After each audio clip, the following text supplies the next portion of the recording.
Hello everybody, and thank you so much for joining us today.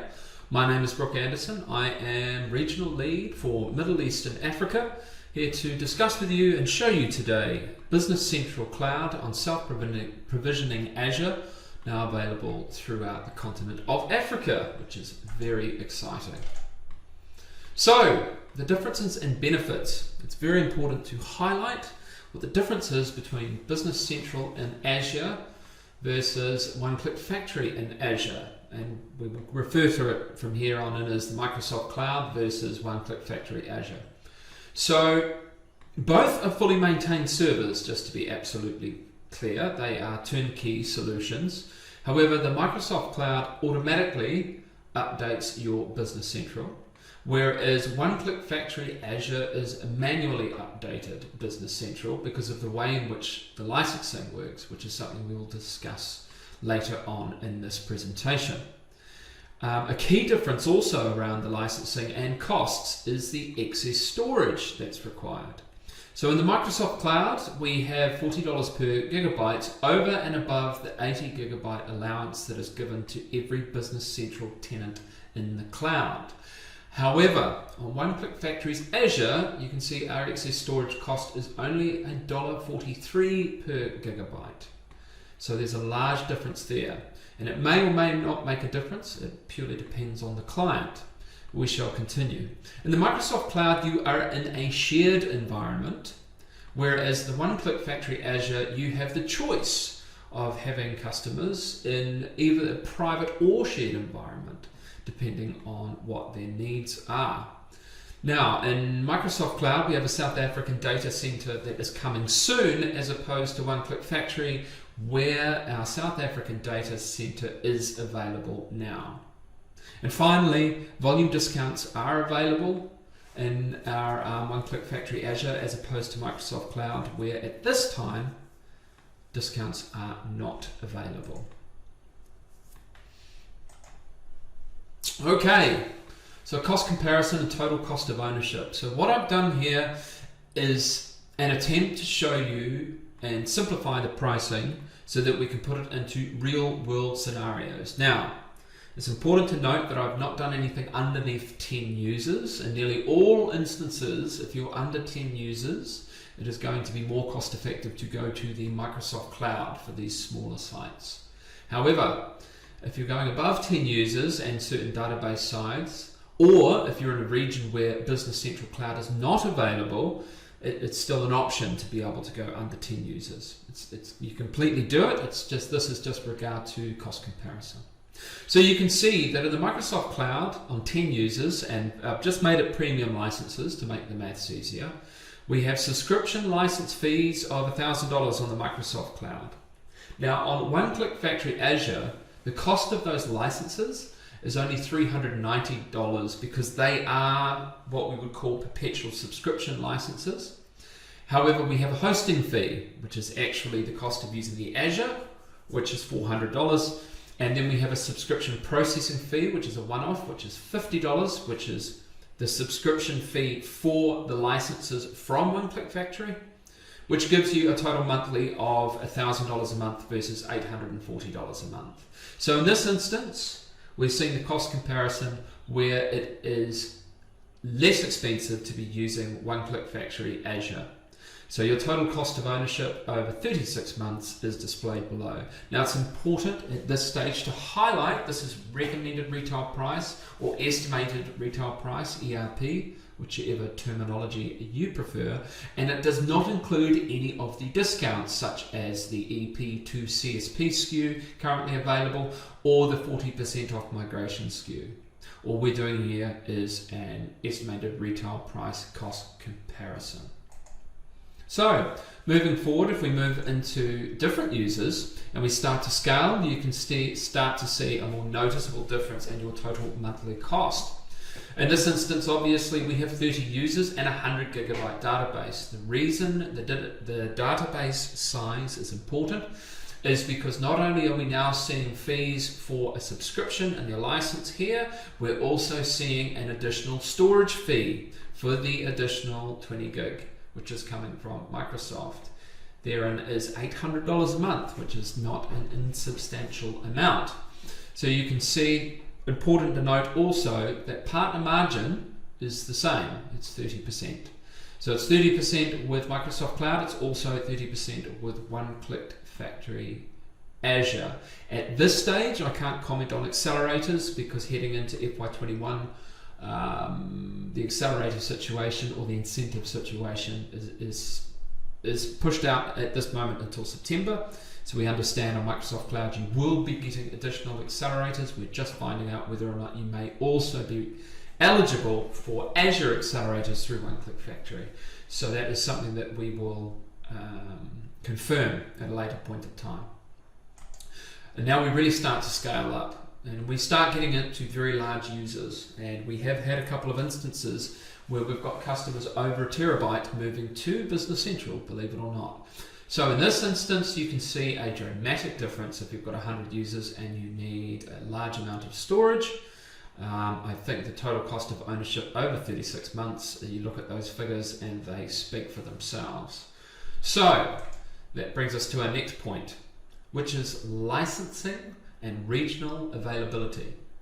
So on 1ClickFactory Azure, self-provisioning Azure, you are able to use either subscription licenses or dual rights CSP as well. So let me explain to you the differences and where they cannot be used. So dual rights is only available in the United Arab Emirates and South Africa. So this is your CSP motion.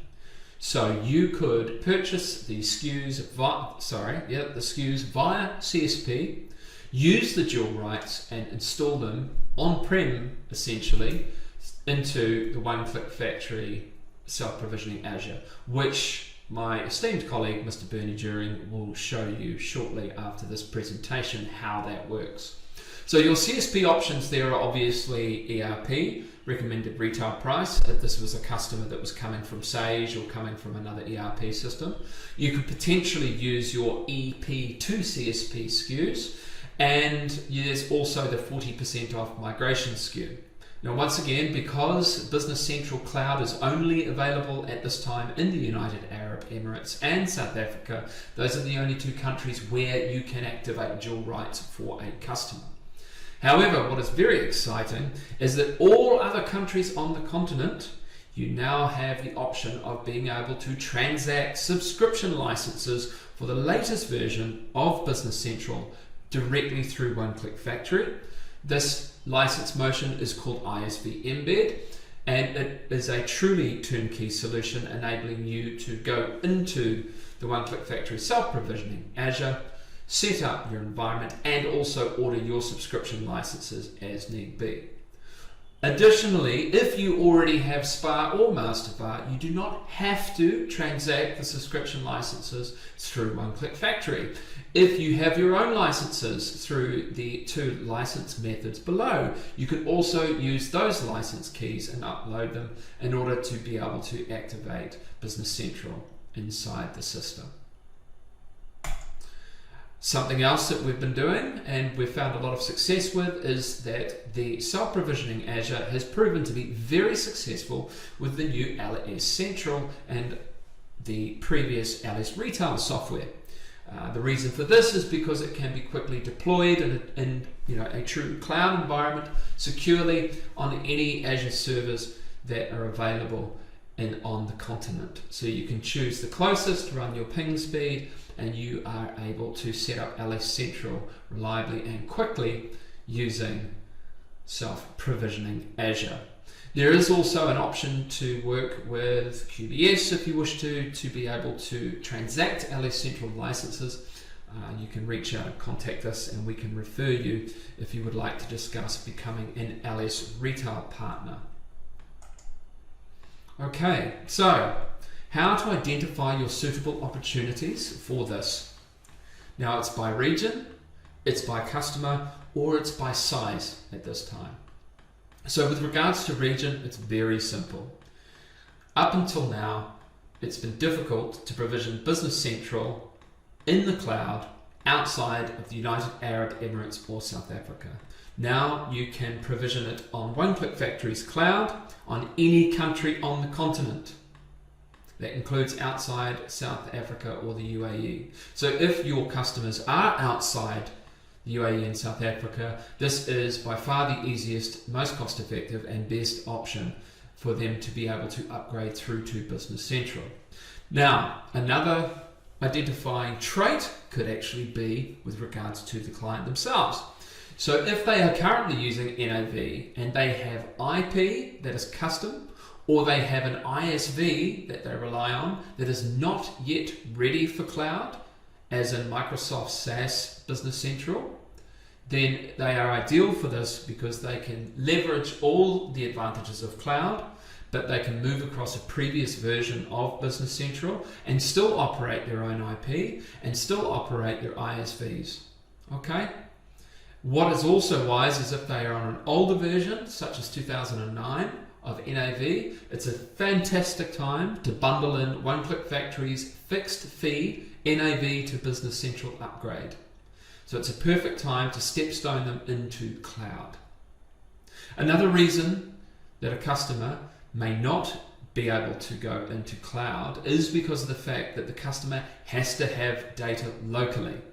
Be it an NGO, government, or a defense company, for example, there may be a requirement that data is held onshore.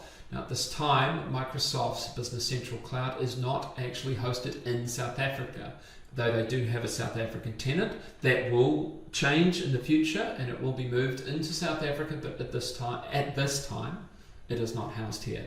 So that can be a deal breaker for some government agencies, and once again, this is a solution as a stopgap measure here to help.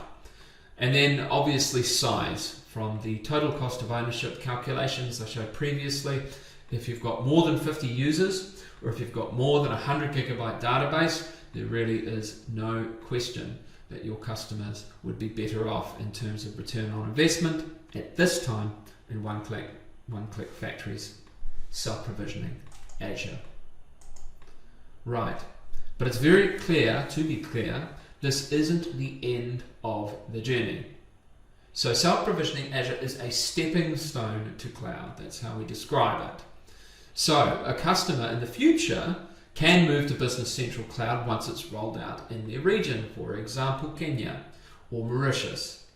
At this time, it's not available in the cloud, but as those rollouts happen, there will be the option to move to cloud. And remember, when these customers move to cloud on the 1ClickFactory, from the 1ClickFactory self-provisioning Azure, they will still be eligible for the 40% discount SKU on CSP, provided the SKU is still available at the time in which the country rolls out.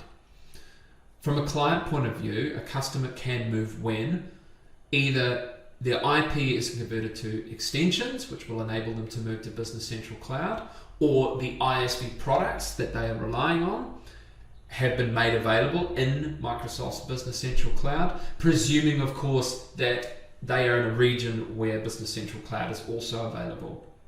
And then also with regards to size, customers can move right through to the Microsoft Cloud once volume deals come available and once the price per gigabyte comes down for additional storage at some time in the future. So for all of our customers, we agree cloud is the goal, but 1ClickFactory's self-provisioning Azure is part of the journey and helps your customers stay up to date until this is made available. Okay, so that's enough of me talking. I will now hand over to my esteemed colleague, Mr. Berny, who's going to actually show you how simple it can be to set up Business Central on 1ClickFactory's self-provisioning Azure. Berny, my friend, are you there? Thanks, Brooke, for the introduction.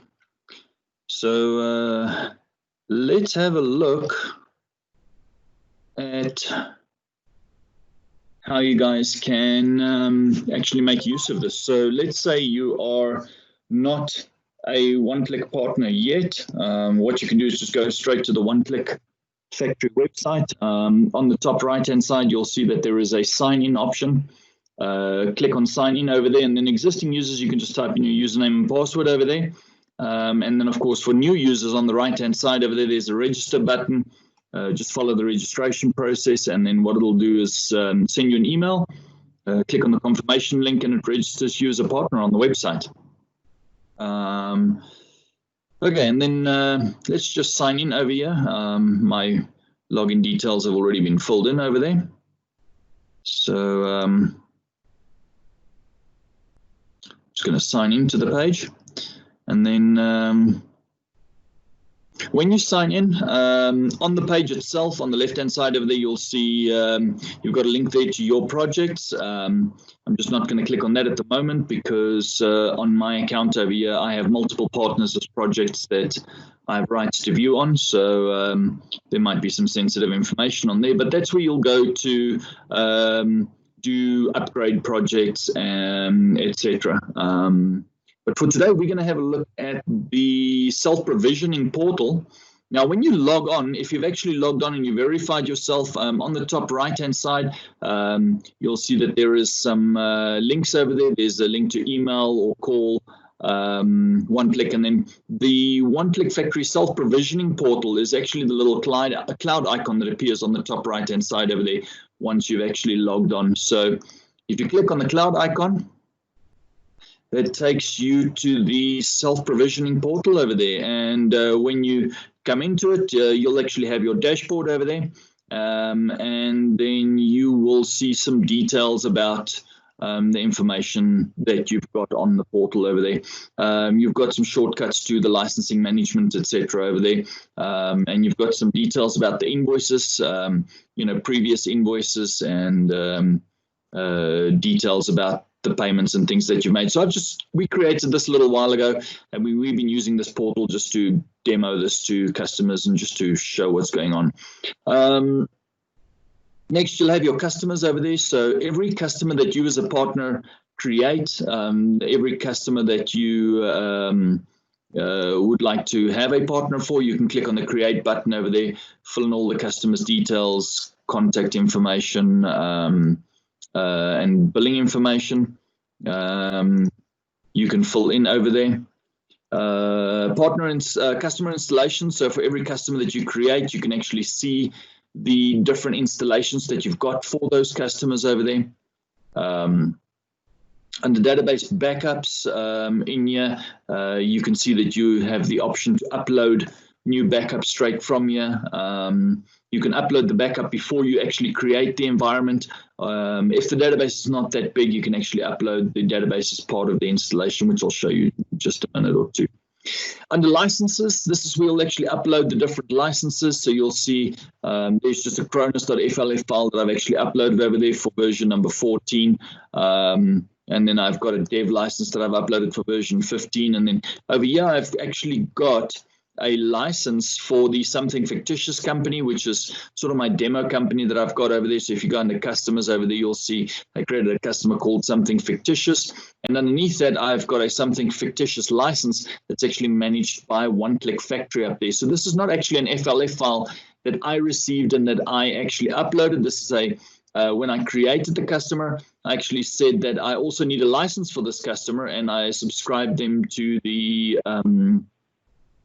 subscription license sold by 1ClickFactory. So we actually purchased this license for the customer. That's also why under my billing, you would have seen that there's two services that they subscribed for. The one is the license billing per month, and the other one is the actual subscription. So you can also get more details about the actual license over there, and then the little gears. You can see that you can actually delete the licenses or order an actual new version. If it's one of your licenses, you can actually just delete it from there. There's also an order new button and an upload new. So if you've got a new license that you'd like to upload, you just click on the upload new button, or you can say order new, which will take you to a process where you can actually go through and actually order a new subscription license from there. So so you can see there's all the details in there. Okay, if we go back to the portal, so that's your licenses over there. Then under application servers, you'll actually see that your different application servers in here. From there, you can actually say, see all the details about that server, what endpoints you've got available. You can do some management from here. You can restart it. You can actually even remote desktop into it. After I'd created this one, I actually went and forgot the password that I created, but I was actually able, with a little bit of messing around, actually able to just reset the password myself from here without even having to log a support call or anything like that. Then the partner users, so you as a partner can then come in here and create all the different users that you've got within your company, and you can from here, of course, manage what type of permissions you'd like to give them within the portal. And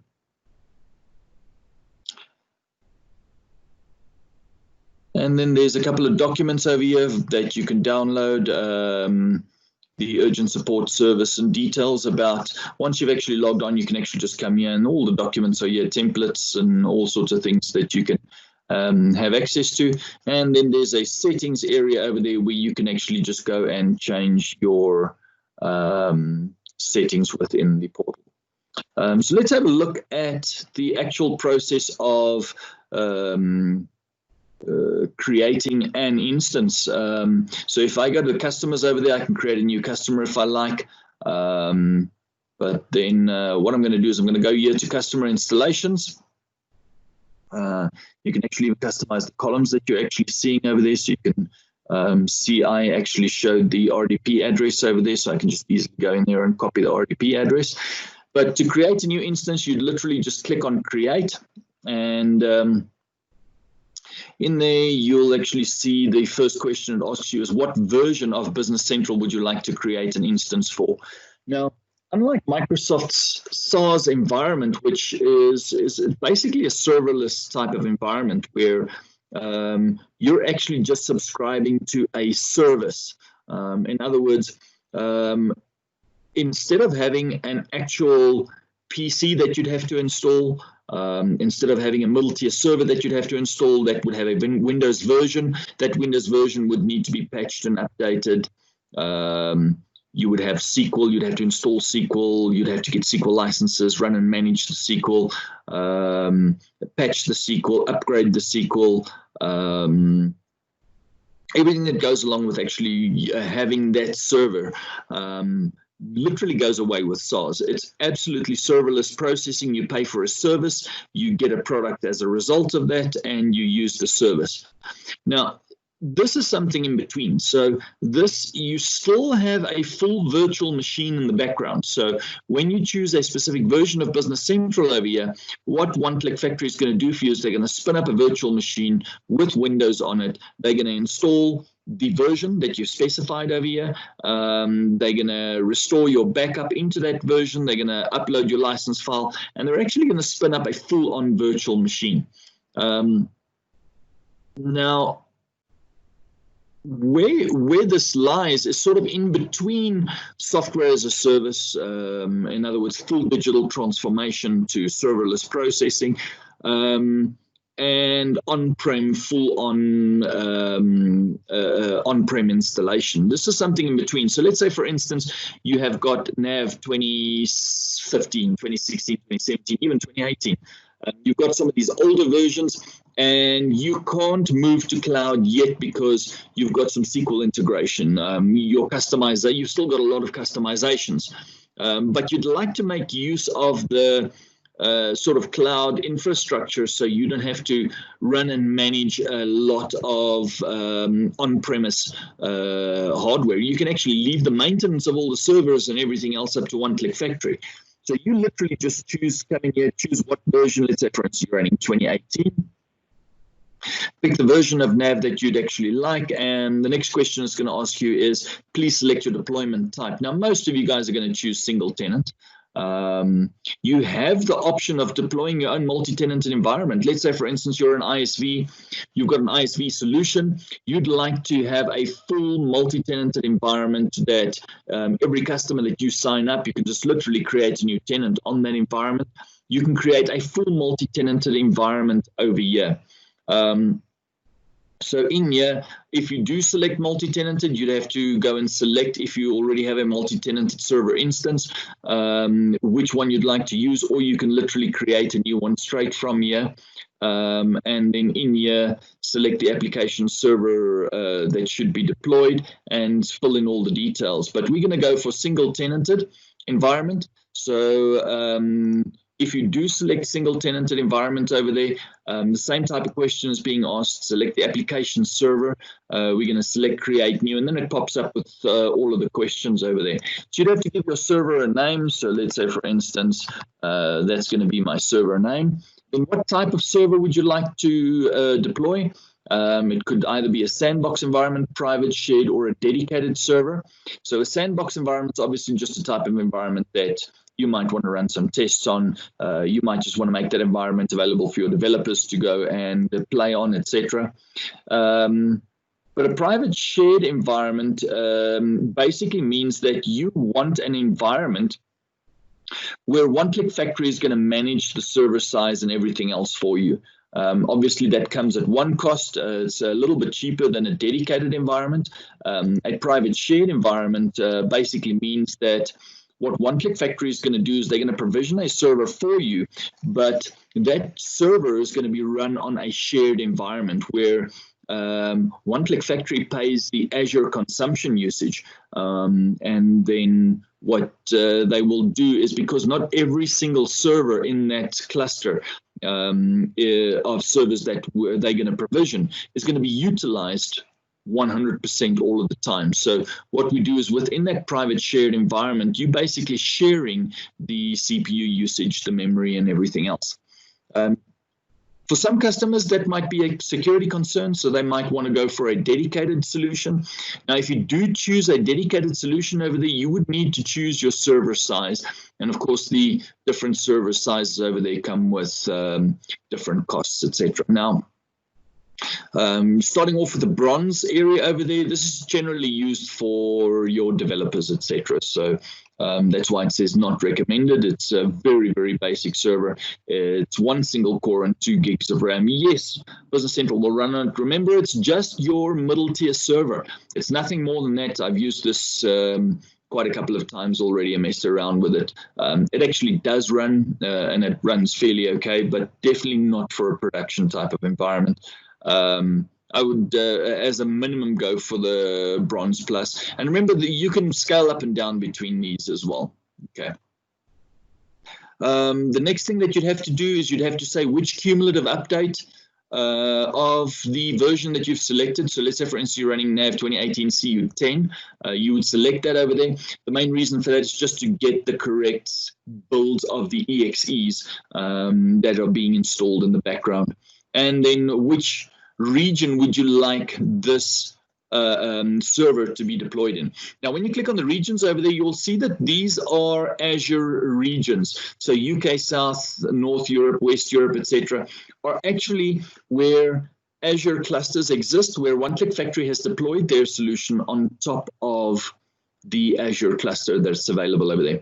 So you'll see, for instance, you won't see Africa in there. I'm from the African region myself, and we've got a couple of customers already utilizing the 1ClickFactory up in Europe. But obviously, you know, we've got a lot of customers in South Africa that will only move to this once the South African cluster is available. So that's something we're investigating at the moment. Obviously, there's a cost involved in getting a full-on SQL environment up and running. That SQL environment needs failover, it needs backup, it needs security, it needs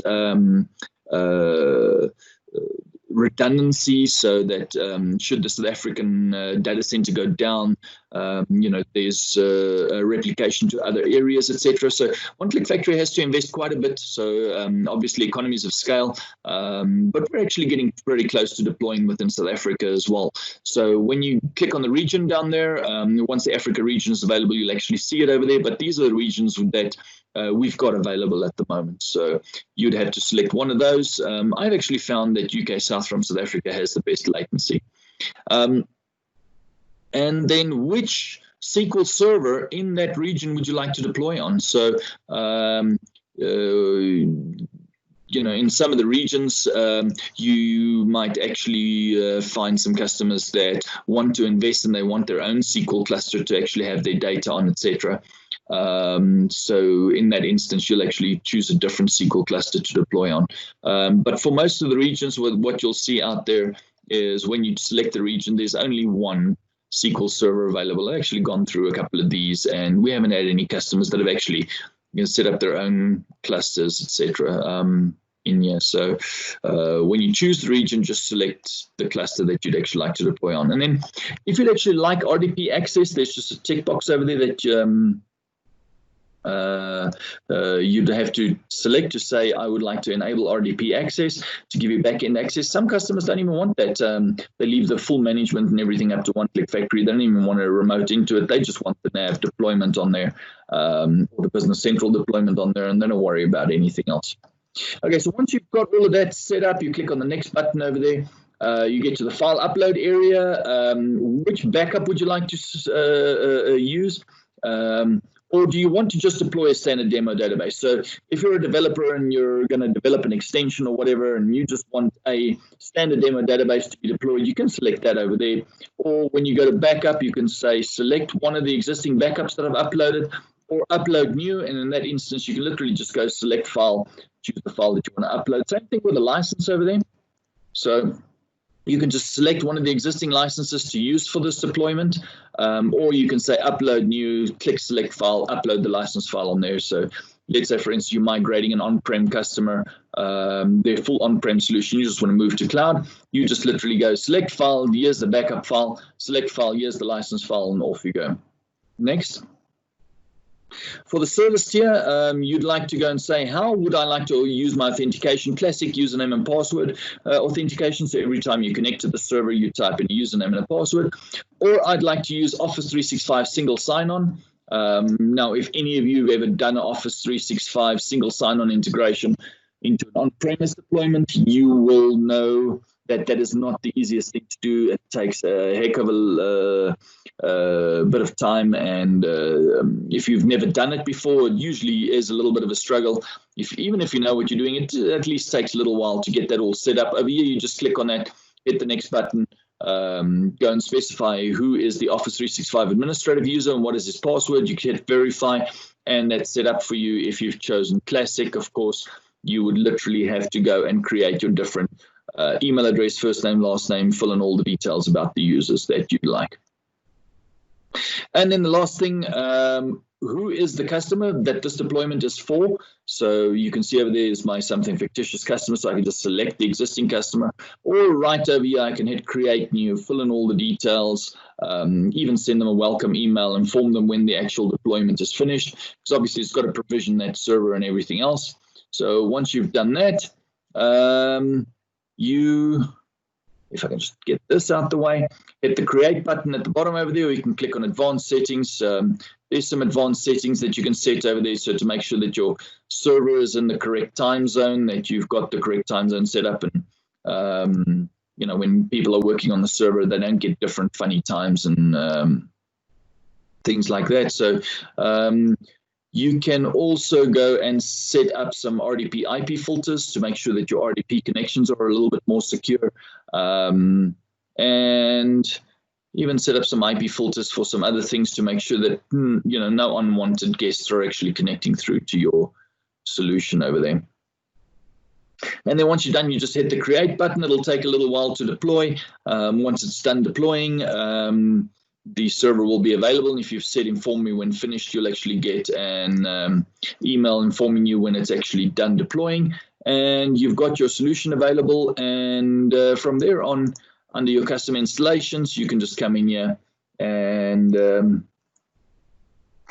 you can actually just go to the administration. If there's any administration you'd like to do, you can do that in here. You also have the ability to log service tickets. So if something has gone wrong with your deployment, you can actually create a service ticket in here. And this is also where you would go to order additional backups. So if you ever wanted to have a backup of this database to, say, for instance, install on an on-premise, say, for instance, development environment or whatever for your developers, you can just click on here and order additional backups from here.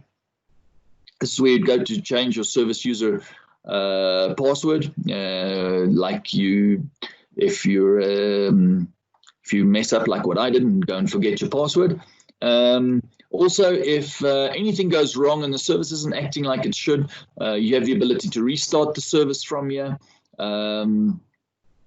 Let's say, for instance, you have ordered a couple of new tables or pages or something like that, or a couple of new reports in their license. You've got a new license file. You can click on change license. What you do is go to licenses over here first. You would upload the new license, give it a name so that you know where to find it, etc. Then go back to your installations over there, click on that, say change license, and from here you can just point it, say this is the license that I'd like to use from now on, hit the change button, and then it'll upload the new license for you. Okay, so that is the basics. Without going into too much hectic detail, I hope I've covered enough so that you guys know how to actually create these environments, how to set them up. If there are any questions, we'll leave some time now at the end for some Q&As. So yeah, feel free to contact me at any time. My email address we'll throw up at the end. But if any of you guys looking for me, let me throw my email address up on the screen over there. You can also find me on LinkedIn, but just throw my email address up on the screen over here for you guys at 1ClickFactory.com.